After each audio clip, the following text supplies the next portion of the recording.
తెచ్చి అనుకుంటే 5:30 లోపల తెచ్చేసేది. మళ్ళీ మా బాధపడకండి, ఎందుకంటే చేయలేదు అనేసి. ఎప్పుడైనా సంకష్టం 5:30కి స్టార్ట్ అయిపోతుంది. అన్నీ చేసుకునే లేట్ అయిపోతా వస్తుంది.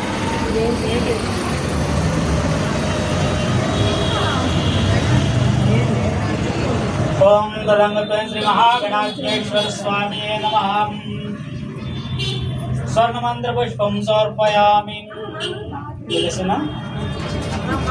ఈరోజు స్వామి సంకష్ట నామం చెప్పాను కదా, శ్రీ కృష్ణ పింగళ కాదు, పింగళి మహాగణాధిపతి నమః. నేను ఎన్నిసార్లు వీలైతే అన్నిసార్లు నమస్కరించుకొని చెప్పండి స్వామికి, అందరి చేత తాగించి.